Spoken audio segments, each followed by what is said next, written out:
साथियों, स्वागत है आप सभी का अपने YouTube चैनल संदीप बिगनर में। आशा करता हूँ आप सभी भाई बहन अच्छे होंगे और अच्छे तरीके से मन लगा करके अपनी तैयारी कर रहे होंगे। देखिए, आज जो हम बात करने वाले हैं, आज हम बात करेंगे कि आपको पता है दिल्ली पुलिस का नोटिफिकेशन आ चुका है। इधर आप यूपी पुलिस की भी तैयारी कर रहे हो और एक दो स्टेट और जो वैकेंसी निकली थी उसमें भी आपने फॉर्म फिल किया होगा। तो इसी कश्मकश में आप थोड़ा सा फंस गए हो कि किस पे थोड़ा सा ज़्यादा फोकस करें। तो देखिए, मैंने यहाँ सिर्फ दिल्ली पुलिस और यूपी पुलिस इसलिए लिखी है कि दिल्ली पुलिस का तो नोटिफिकेशन आ चुका है और दिल्ली पुलिस को छोड़ करके बाकी जितने भी राज्यों की वैकेंसी थी उनमें से मैं उम्मीद कर रहा हूँ कि शायद आपने इसको टारगेट कर रखा होगा यूपी पुलिस को, क्योंकि इसमें वैकेंसी ज़्यादा आ रही है। ठीक है, तो इसी को लेकर के हम बात करेंगे कि इस समय आपको सबसे ज़्यादा किस वैकेंसी पर फोकस करना चाहिए। आपको पूरी डिटेल से सब कुछ मन से बताऊंगा बिल्कुल। वीडियो इसलिए आपको लास्ट तक देखना है, हो सकता है 2-4-6 मिनट से वीडियो थोड़ा सा ऊपर चला जाए। ठीक है, देखिए सबसे पहले हम बात करते हैं आपकी, एक तो दिल्ली पुलिस का नोटिफिकेशन आ चुका है, एक आ चुका है आपका यूपी पुलिस का ठीक है। इस तरीके से अब मैं आपको बताऊं कि आपको कौन सी वैकेंसी पर सबसे ज़्यादा फोकस करना चाहिए। देखिए, एक ऐसा होता है कि अगर हम एक मध्यम परिवार से बिलोंग करते हैं तो हमें ना सबसे पहले एक चीज़ की ज़रूरत होती है कि हमारे पास सबसे पहले एक जॉब आ जाए। उसके बाद हमारे आगे जो भी जितने भी बड़ी वैकेंसी के सपने हो, जितनी भी बड़ी नौकरी के सपने हो, वो बाद में पूरे उतरेंगे। लेकिन फिलहाल हमारे घर परिवार को एक ऐसी नौकरी की ज़रूरत है जो फिलहाल हमारे घर की स्थिति को सुधार सके, वो भले चाहे कोई सी भी पुलिस हो। ठीक है, लेकिन उसमें भी अब चीज़ें क्या है कि सबसे पहले हमारे सामने क्या चीज़ है। अब आपको पता होगा कि दिल्ली पुलिस का नोटिफिकेशन भी आ चुका है और इसकी एग्जाम डेट भी आपके बिल्कुल सामने है, जो कि आपको पहले से ही पता होगी। इधर यूपी पुलिस का अभी नोटिफिकेशन नहीं आया है। अब हालांकि इसके ऊपर हम भी और सभी आपको बता रहे हैं कि अब इसकी वैकेंसी बहुत जल्द आएगी। मैं अब भी कह रहा हूं कि इसकी वैकेंसी आपको बहुत जल्द आएगी और जितने पद बताए जा रहे हैं उतने ही वैकेंसी आपके इसके अच्छे खासे पदों पर आपकी वैकेंसी देखने को मिलेगी। लेकिन हमें सबसे पहले ये देखना चाहिए कि हमारा इसका नोटिफिकेशन आ गया और इसकी एग्जाम डेट भी क्लियर हो चुकी है। ठीक है, आपको पता होगा इसकी एग्जाम डेट भी क्लियर हो चुकी है। तो मेरा मानना यह है कि आप दिल्ली पुलिस को इस समय टारगेट पर रखिए। ठीक है, इस समय दिल्ली पुलिस को टारगेट पर रखिए। अगर आपको इन दोनों की साथ तैयारी करनी है तो उसके ऊपर भी बात करूंगा मैं। आप दिल्ली पुलिस को टारगेट करिए। ये तो हो गई एग्जाम और नोटिफिकेशन को देखते हुए। अब मैं एक तरीका और बताऊं आपको कि आपको दिल्ली पुलिस की तैयारी क्यों करनी चाहिए। देखिए, इनमें दोनों में थोड़ा सा अंतर बताया तो आपको पता है यूपी एक बहुत बड़ा स्टेट है, इसमें आपको कहीं भी पोस्टिंग मिल सकती है। यूपी आपको पता है बहुत बड़ा स्टेट है, इसमें आपको कहीं भी पोस्टिंग मिल सकती है। इसका कोई भी गारंटी नहीं है कि आपको कौन से जोन में किस तरीके से कहाँ पर पोस्टिंग मिलेगी। लेकिन यहाँ आपको सिर्फ और सिर्फ दिल्ली में ही रहना होगा। ठीक है, यहाँ आपको सिर्फ और सिर्फ दिल्ली में ही रहना होगा। ट्रांसफर का कोई झंझट नहीं है किसी भी तरीके से। ठीक है, एक बात तो ये होगी। ठीक है, और दूसरी बात आती है जो आपको पता है कि आपको पता है सभी विभाग के पेपर होते हैं। ठीक है, डिपार्टमेंटली एग्जाम। ठीक है, डिपार्टमेंटली एग्जाम ये यहाँ दिल्ली पुलिस में है लेकिन यूपी पुलिस में नहीं है। ठीक है, यूपी पुलिस में नहीं है। सबसे पहली बात तो यूपी में आपको कहीं भी रहना पड़ेगा ट्रांसफर में। ठीक है, दूसरी बात ये है कि ये जो डिपार्टमेंटल एग्जाम है ये यूपी पुलिस में नहीं है। इसका सबसे बड़ा बेनिफिट होता है दिल्ली पुलिस में। दिल्ली पुलिस में आपने बहुत सारे देखे होंगे, अगर आपके मिलने वाले होंगे या नहीं भी होंगे तो आपको मैं बता रहा हूँ, जो भी भाई बहन दिल्ली पुलिस कांस्टेबल में सिलेक्ट हो जाते हैं उनमें से हर वैकेंसी में जो डिपार्टमेंटली एग्जाम होते हैं उनमें से कुछ न कुछ इनमें से निकलते ही रहते हैं जो तैयारी करते रहते हैं। ठीक है, लेकिन वो सिस्टम यहाँ यूपी पुलिस में नहीं है। पहले तो था लेकिन अब नहीं है। ठीक है, और तीसरी बात आती है सैलरी की। ठीक है, तीसरी बात आती है सैलरी की।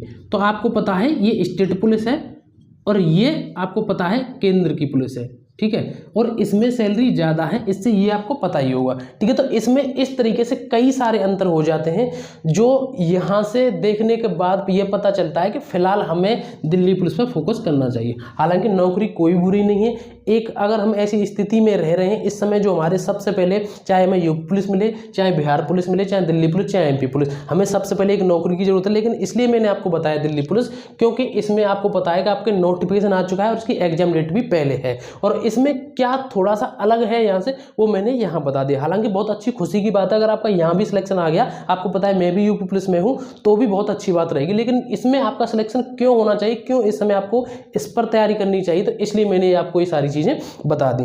ठीक है, ये तो होगी इसकी बात। ठीक है, लेकिन अब हम बात करते हैं कि आपका जो सिलेक्शन है वो दिल्ली पुलिस में किस तरीके से हो। यानी कि मैं आपके लिए कुछ ऐसी चीज़ें बता रहा हूँ। आपको पता है इसका जो पेपर है वो टीसीएस कराएगी।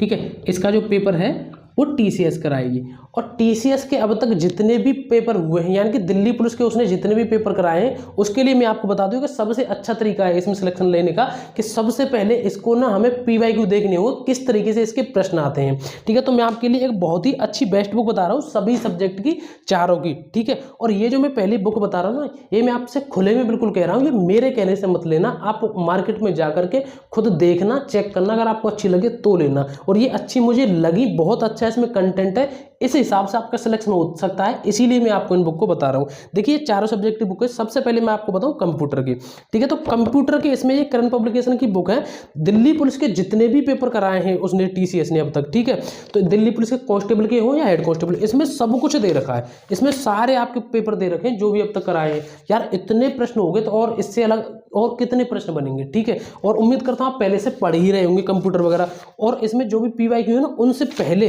इन्होंने सब कुछ एक कुछ ना कुछ टॉपिक वाइज भी इन्होंने यहाँ प्रश्न दे रखे हैं। ठीक है, ये तो हो गया कंप्यूटर की। इसके बाद आपकी रीजनिंग की बुक है। ठीक है, इसमें देखो Delhi police constable, Delhi police head constable, Delhi police AWA TPO और दिल्ली पुलिस ड्राइवर, इसमें सबके दे रखे हैं जो भी टीसीएस ने कराए रीजनिंग के प्रश्न। ठीक है, अब इसके अलावा बाहर और कितने प्रश्न कहाँ से बन जाएंगे, टीसीएस ने जितने भी प्रश्न कराए ना इसमें सब कुछ दे रखे हैं। ठीक है, ऐसे ही मैथ की बुक है, और इसमें आपको पता Delhi police constable, head constable, AWA TPO driver, इसमें भी दे रखे हैं। ये आपके मैथ के प्रश्न है, इससे हमें एक आइडिया हो जाता है कि किस किस तरीके से प्रश्न आ रहे हैं। ठीक है, और ये आपकी सामान्य अध्ययन की, इस पर आपको सबसे ज्यादा फोकस करना पड़ेगा, क्योंकि आपको पता है जीएस के इसमें 50 प्रश्न है, और इसमें भी सब कुछ कांस्टेबल, हेड कांस्टेबल और टीपीओ एडब्ल्यू ड्राइवर के सब कुछ सारे इसमें पेपर दिए गए हैं। और आपको करना क्या है कि टारगेट बना करके तैयारी करनी है। जैसे कि आपको मैंने बताया कि ये 4 बुक है, ठीक है, चारों सब्जेक्ट की, तो इनमें से आपको एक एक सेट, इनमें से चारों सब्जेक्ट में से एक एक सेट आपको हर सब्जेक्ट का डेली लगाना है। इस तरीके से अगर आप ये लगातार 30-35 दिन करोगे ना, तो आप ये समझ लीजिए आप एक ऐसा अच्छा स्कोर करने लग जाएंगे, क्योंकि ये पीवाईक्यू है। आपको पता है कि पीवाईक्यू से बहुत सारे प्रश्न उठते हैं। ठीक है, ये बुक आप कहीं से भी ऑफलाइन ऑनलाइन कहीं से भी ले लेना, आपको हर जगह उपलब्ध हो जाएंगे। ठीक है, तो ये तो रही आपकी इसकी बात। ठीक है, अब हम बात करते हैं कि अब आपको दोनों, अगर आप ये चाहें कि हम तो दोनों की एक साथ तैयारी करेंगे, तो देखिए दोनों की तैयारी एक साथ कैसे कर सकते हैं। ये आपका दिल्ली पुलिस का सिलेबस है और ये आपका यूपी पुलिस का सिलेबस है। ठीक है, इसमें आपको मैं बताऊं, इसमें आपको देखिए यहाँ मैथ है, यहाँ रीजनिंग है और यहाँ जीएस है। अब आप यहाँ देखिए कि यहाँ भी मैथ है और यहाँ भी जीके है। ठीक है, और यहाँ भी रीजनिंग है। अब बात कहाँ फंसती है, बात ये है हिंदी की। यहाँ हिंदी है और यहाँ है कंप्यूटर। तो देखिए मैं आपको बताऊं, मैंने आपको बताया कि यहाँ कंप्यूटर सिर्फ 10 नंबर का आता है, और 10 नंबर के लिए आपको ऐसा नहीं कि पीएचडी करनी पड़ेगी। मैंने आपको कंप्यूटर के लिए बता दिया कि ये जो बुक है इसमें आप पीवाईक्यू देख लेना, और अगर आपको पीवाईक्यू से पहले थोड़ा सा थ्योरी के लिए पढ़ना हो तो आप कोई सी भी एक बुक ले लेना कहीं से भी, या आप यूट्यूब पे पढ़ लेना कहीं से भी। ठीक है, उसके बाद ये पीवाईक्यू लगा लेना। मैं उम्मीद करता हूँ अगर आपने इतना कर लिया तो आप ये 10 नंबर को आराम से कर देंगे। ठीक है, रही बात हिंदी की यूपी पुलिस के लिए, तो एक सब्जेक्ट के लिए अगर हम अलग से पढ़ रहे हैं तो इसमें कोई बड़ी बात नहीं है। तो आप इसके लिए अलग से कोई सी भी लूसेंट की बुक ले सकते हैं या आदित्य की ले सकते हैं। ठीक है, लूसेंट की बुक ले सकते हैं, आदित्य की ले सकते हैं। अगर आपके पास कोई और दूसरी भी बुक है इनके अलावा तो आप उसको भी ले सकते हैं। ठीक है, कोई इसमें ऐसी बड़ी बात नहीं है। लेकिन फिलहाल मैंने आपको बता दिया कि आपको जो फोकस करना होगा मेरे हिसाब से वो आप दिल्ली पुलिस पर करिए। ठीक है, वो आप दिल्ली पुलिस पर करिए, क्योंकि इस समय आपके पास जो सबसे नज़दीक है वो है आपके लिए दिल्ली पुलिस, क्योंकि इसका नोटिफिकेशन आ चुका है और इसकी जो एग्जाम की डेट है वो भी आपके सबके सामने आ गई है। ठीक है, हालांकि यूपी पुलिस की वैकेंसी आपके सामने बहुत जल्दी आएगी। एक साथ तैयारी करने के लिए सिर्फ आपको इन 2 सब्जेक्ट को संभालना है। इसमें मात्र 10 नंबर है, कोई ऐसा ज़्यादा नहीं, सबसे कम नंबर इसी में आते हैं दिल्ली पुलिस में। तो आपको एक छोटी सी किताब है, मैंने ये बता दी, और अगर आपने कहीं से भी पढ़नी हो तो कोई सी भी एक थ्योरी की बुक ले आना, बस यहाँ से आप दिल्ली पुलिस कवर कर सकते हो। मैथ रीजनिंग जीएस आपने यहाँ भी देखा होगा, यहाँ भी पढ़ना है आपको, यहाँ भी पढ़ना है, वो सारा सब कुछ आपका यहाँ से ही कवर होते जाएगा। ठीक है, तो दोस्तों ये सारी जानकारी थी आप सभी के लिए। अगर आपका अभी भी कोई डाउट हो, कोई बात हो, तो एक बार कमेंट करके जरूर बताएं, मैं वो सारी कोशिश करूंगा जो भी आप प्रश्न पूछेंगे उसका आंसर देने की। ठीक है, तो दोस्तों फिलहाल बस इतना ही। आज मिलेंगे अगली नई वीडियो में एक नए टॉपिक के साथ। जय हिंद, जय भारत।